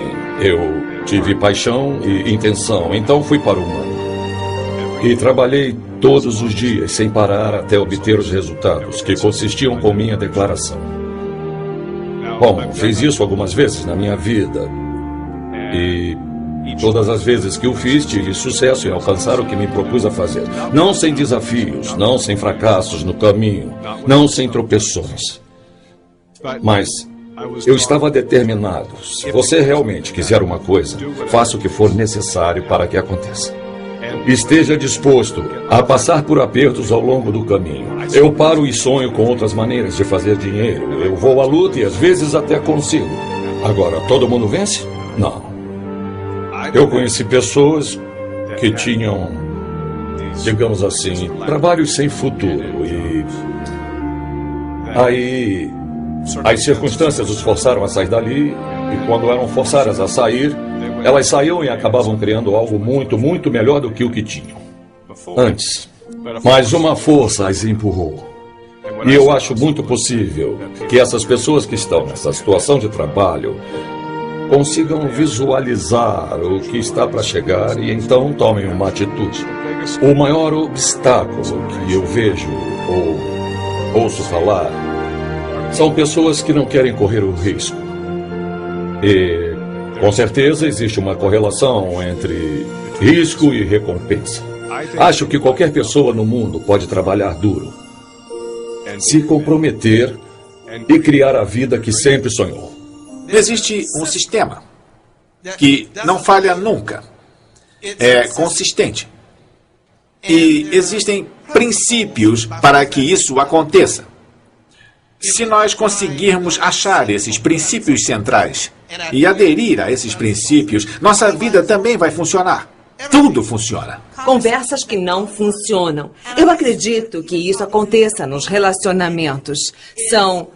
Eu vou tentar, para ver o que acontece. Já me disseram que tentar é fracassar com honra. Tentar é diferente, porque é claro que você está agindo, mas você está mais comprometido com a luta em si. E o que você realmente pensa, aquilo que o seu contexto indica, é que, na verdade, está fracassando nas suas ações. Então, você está querendo que alguma coisa aconteça, mas não está acontecendo porque você está gastando sua força na luta. Você armou uma coisa para que, caso dê errado, você não fique mal e vai se sentir melhor consigo mesmo. E a razão de muitas pessoas não conseguirem o que querem é já terem formado uma opção, caso não consigam. O pano de fundo precisa ser: fracasso não é uma opção. Vou conseguir. Eu estou disposta a fazer o que for, ser o que for. Não vou desistir, jamais desistirei. Não aceito a opção de fracassar. Sei que isso é muito difícil, especialmente se você já tentou muitas e muitas vezes durante a sua vida. Algumas pessoas ficam presas em: como vou me comprometer com isso se não sei como resolver? Ou se tenho evidências de que não vou conseguir nunca. É fácil dizer: quero mais é que tudo se dane, ou ser superficial, ou sugerir algum exercíciozinho frívolo. Qualquer coisa, sei lá. Mas você pode se deparar com alguma coisa que derrube sua experiência. Por exemplo, digamos que a sua experiência seja conseguir gasolina para o seu carro. Como é que você encara isso? Encara como um sofrimento ou encara como uma contribuição? Uma das áreas críticas é como você estipula suas intenções. É algo específico já realizado ou é como uma cenoura que está ali e você quer alcançá-la ou você não quer alcançá-la? Você quer chegar, mas você não chega. Então sua intenção deve ser: eu já consegui. É meu. Participação integral. A história de Eric. Eu sou filho único. Não tive pai porque ele morreu antes de eu nascer. Desde muito cedo eu tive que cuidar de mim mesmo, aprender a me defender sozinho. Sempre gostei das pessoas. Eu era muito popular entre as meninas na escola, mas era sempre platônico. E daí eu passei por experiências e tudo mais, e aí você descobre que, você sabe, eu sou gay. E acho que o mais difícil é assumir para si próprio. Eu tive muita sorte porque isso não foi um problema para a família, foi algo que eu tinha que resolver, e convicções religiosas também.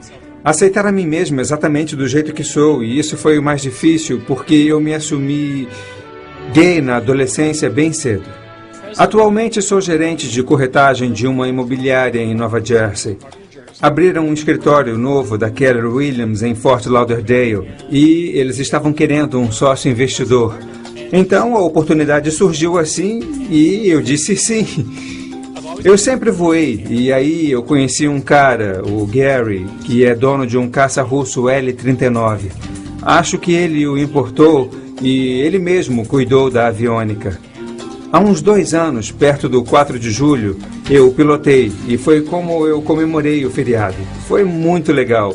Fiz todas as acrobacias, subidas, voltas invertidas, giros, enfim, fiz todas as manobras. É a maior adrenalina, pura tensão, é como o paraquedismo. Também provoca uma emoção extrema, é excitação, eu me sinto poderoso. Porque se eu fiz isso, eu posso fazer qualquer coisa. Quando eu era mais novo, eu tinha muitos brinquedos.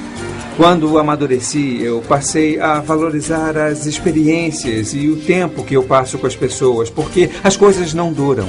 Elas dão um prazer momentâneo, mas desaparecem. Para quem está de fora, minha vida parece fácil. Eu faço ela parecer fácil porque eu tento incorporar Trabalho com prazer. Eu nunca deixei de agradecer pelas coisas e as pessoas que tenho em minha vida. Trata-se de trabalhar junto, formar um time, uma rede e garantir que aconteça. Participar, se movimentar. Participação integral. É a última parte do relacionamento. Participação integral. O que significa? Significa que quando você sai da cama de manhã, já está na ativa. E quando vai para a cama à noite, está exausto. Por quê? Porque você joga com tudo. Joga sem nada a perder. E, na verdade, você não tem mesmo nada a perder. Porque, como falei antes, ninguém sai vivo deste jogo. Então, se não posso sair vivo do jogo, quais são minhas opções? Jogar com tudo. Totalmente responsável. Como origem, criando do nada. Ir fundo 100% ou se restringir. Garantir que não vai cometer erros. Estar certo. Ser condescendente, julgar, isolar-se e não se relacionar. Essa resposta não é difícil para mim. E acho que para você também não. Eu acho que quando nos importamos e nos engajamos com tudo na vida, participamos fundo da vida. E aceitamos nos arriscar, fazer coisas que possam parecer incômodas, como falar com estranhos. Faz muita diferença para eles e ainda mais para a gente. São pequenas coisas, como se dispor a falar com um completo estranho numa mercearia. É uma coisa tão pequena, mas você nunca sabe a diferença que vai fazer para outra pessoa. E esse sentimento de satisfação por ter feito isso é incrível. A história de Michael. Eu possuo um abrigo para os sem-teto em Las Vegas, que começou com um amigo meu. Ele é um cara rico, que sabia muito bem da importância de retribuir. Ele falou para mim que já tinha tanta coisa e gostaria de interagir com o sem-teto. E também ele queria fazer a parte dele. Fazia muito calor em Las Vegas, então fomos levar água até uma área onde os desabrigados da cidade se concentram. Então o que nós fizemos foi levar um caminhão cheio de água, meias e essas coisas que ajudam as pessoas. E enquanto oferecíamos a água e interagíamos com eles, aí uma família jovem se aproximou. E eles não deviam ter mais de 20 anos de idade. E eles tinham 3 filhinhos pequenos. Estava fazendo 46 graus e estavam completamente vestidos, inclusive com casacos. E os casacos estavam sujos. As crianças estavam sujas. Aquela interação foi difícil. Mas eu acho que existe o que extrair daí. E eu acredito que as pessoas devem purificar das emoções. Então, porque eu estou preocupado, porque eu estou emocionado com aquela interação, isso é o máximo. Porque o que há nisso para mim, o que há em tudo isso que me emociona? E o que é que isso vai me levar a fazer? Eu usei a emoção dessa experiência para me incentivar a construir essa fundação. Porque talvez eu acredite que se eu der algum dinheiro para as pessoas, então eu vou estar perpetuando a miséria. Mas as necessidades humanas básicas precisam ser satisfeitas. Então, esse é um nível. E eu vou ajudar essa pessoa nesse nível. Mas também vou ajudar essa pessoa a sair desse nível, se ela estiver pronta.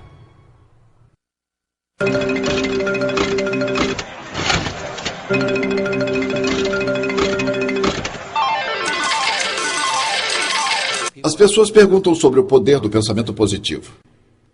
Esse poder é válido desde que você tenha uma intenção. Se você tem um pensamento, não quer dizer que isso vai te levar a algum lugar. Pode ser só uma nuvem passando. Mas se você puser uma intenção, se dirigir esse pensamento, É aí que começa a ativação. E quando age sobre esse pensamento, é quando você o ativa. Ficar aí sentado pensando numa conta de banco, quando você não tem um trabalho que renda o suficiente para que você pague as suas contas, provavelmente não vai gerar abundância financeira. Alguns dizem que basta focalizar em algo e uma mágica acontece. Mas é preciso focalizar de modo a que possa agir como deve ser. E aplicar toda a sua energia nisso. Você tem que agir. Olha, a sequência é ação, resultados. Sem ação, sem resultados. Eu confesso que não conheço muitos casos em que só de pensar, ou seja, apenas ficar sentado pensando, fosse resolver alguma coisa. Eu sei porque já tentei isso. Eu pensei no que queria que acontecesse com muita força. Cheguei a ficar obcecado.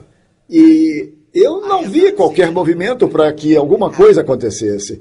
Agora, por outro lado, quando falo ao telefone, quando uso e-mail, quando eu pego o meu carro e vou ver as pessoas e começo a falar sobre o que eu quero, falo em como tal coisa é uma ótima ideia e começo a ouvir suas opiniões sobre o assunto, mostro meu entusiasmo, é aí que vejo as coisas se movimentando bem rápido.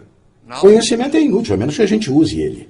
Então, quando obtiver um conhecimento, descubra como usar e ponha em ação.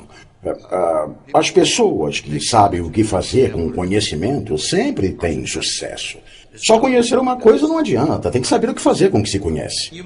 Você pode ser uma dessas pessoas que está sempre em ação.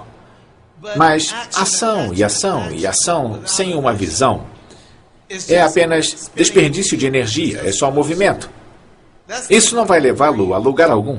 Mas quando você tem uma visão e tem uma linha de ação, suas chances de obter sucesso são maiores do que de não obter. As coisas acontecem por causa das relações, porque chegamos a acordos sobre elas.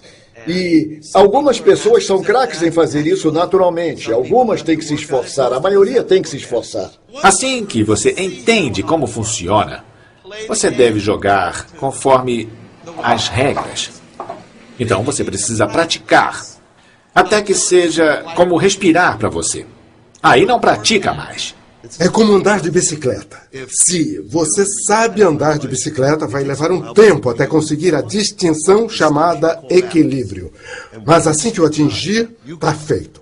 Pode ficar sem pedalar por 10 anos, mas se eu lhe der uma bicicleta, você vai andar nela. Talvez precise treinar até ficar bom mesmo, mas você já tem a distinção. Quando eu pratico alguma coisa, tanto que até faça parte de mim, faça parte do meu corpo, seja parte de quem eu sou, eu posso relaxar. Aí estou livre para criar. Algumas práticas que recomendamos: manter um diário, meditar, fazer exercícios físicos, ser capaz de ler, de estudar, ficar quieto. Porque quando ficamos quietos e recolhidos, nos tornamos capazes de ouvir coisas que estão muito além do bate-papo. Você precisa ler os livros, ver os filmes certos, juntar-se às pessoas certas, assistir a outros seminários, precisa aprender meditação, talvez até encontrar um mentor. Mas isso é uma mudança de direção, é um foco todo novo. Eu acho que isso é uma coisa muito pessoal. Bom, quer dizer, desde a própria visualização, ver o que você quer, escrever sobre isso, ser detalhista quanto às características, às atitudes, às experiências que quer viver. Algo como cortar figuras e criar um mapa ou um quadro daquilo que você quer. Quanto mais claro estiver aonde quer chegar, seu objetivo, mais fácil será pôr em ação. Eu tenho certeza de que alguns de vocês aí podem estar pensando assim: espere aí. Eu não quero ser o autor da minha vida, o criador da minha vida. Deus é o criador da minha vida. Uma coisa que pode ser confusa neste momento é responsabilidade pessoal. E quando dizemos responsabilidade pessoal, não estamos dizendo que Deus não é todo-poderoso. Apenas dizemos que dentro disso tudo, nós somos responsáveis. Digamos que há algo no universo. Chame como quiser. Se Deus for um pouco demais, tudo bem. Mas há algo neste universo que dá vida a tudo neste planeta. O que é isso? É Deus, é um espírito, é tudo. Digamos que você saia agora daí, colha um morango e morda esse morango. Foi você quem fez isso? Não. Mas há alguma coisa em ação que faz com que tudo esteja aqui, que eu e você possamos interagir aqui neste momento. E esse trabalho de transformação é grande parte disso.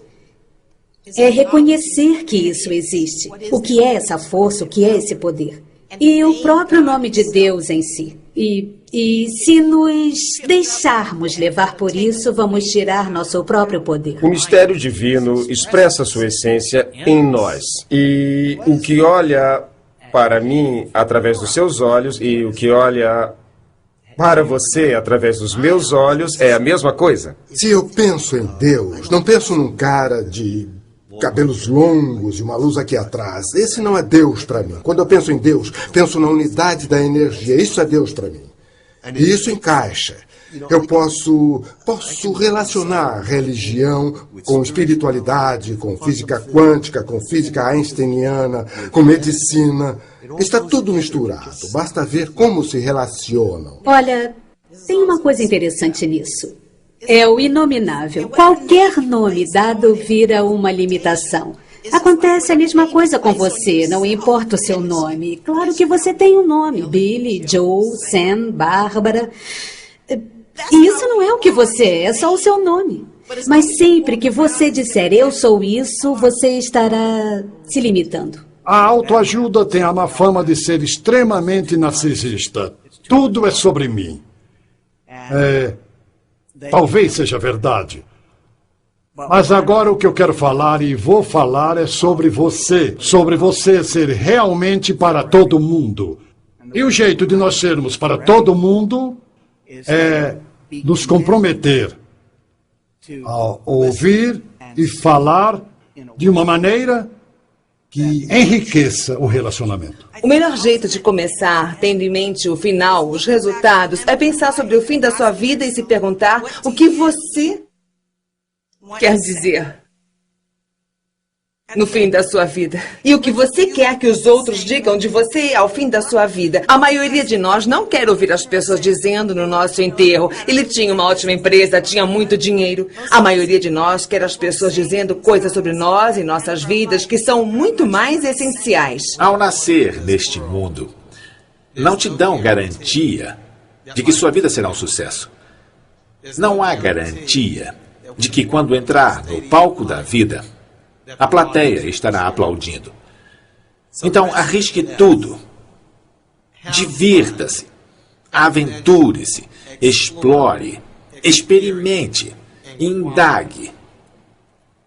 E se entregue às outras pessoas. Sirva a grande humanidade e você verá a grande humanidade em si mesmo. A resposta para absolutamente tudo. Recapitulando os 4 P's para o crescimento pessoal. O primeiro é propósito. Descubra e esclareça seu propósito na vida. Depois escolha uma atividade que o inspire e o leve à ação. O próximo é princípios. Alinhe suas ações ao fluxo natural da vida e às leis do universo. Depois vem práticas. Elimine seus padrões e hábitos. Identifique o que funciona e o que não funciona e dirija sua energia para aquilo que você quer. O último é persistência. Dê tudo de si, jamais desista. Os passos são: veja, diga, seja, faça, mostre-se, divida, celebre.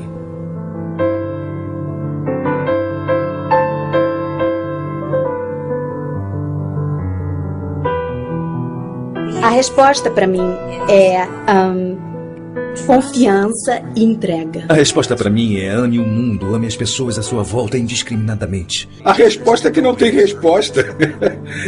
Cada pessoa tem a sua própria. A resposta definitiva é amor. Talvez a resposta seja... Você está disposto a estar na pergunta? Está nas questões que você persegue e a resposta é você. Você tem que ser a resposta para si mesmo. Eu acho que a resposta deve ser: transforme-se e cresça. Cresça consistentemente. Crescimento existe em abundância. Amar. Amar é a resposta. Qual é a resposta? Não há resposta. Mas quero dizer uma coisa. Na verdade, a resposta é conhecer a si mesmo. Conhecer a si mesmo como um ser infinito, que é tudo. Só isso. A resposta serve para todos, seja quem você quer ser. E essa é a resposta para absolutamente tudo. O que você quer ser?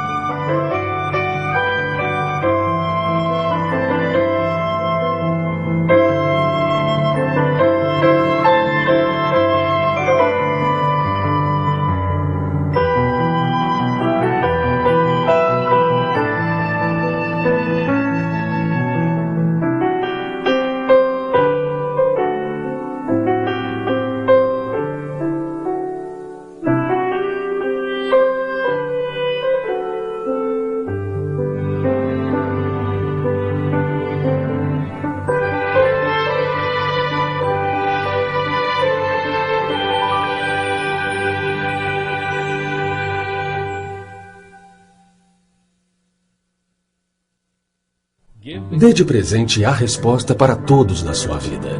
Há inúmeras maneiras de partilhar a mensagem.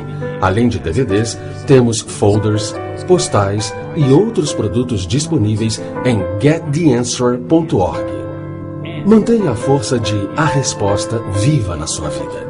Organize seus próprios encontros, reuniões de pessoas compromissadas a se ajudar e a praticar os princípios explorados no filme. Acesse o endereço na tela para ver dicas sobre como abrir o seu próprio grupo de discussão e para outras ofertas limitadas. E lembre-se, você é a resposta.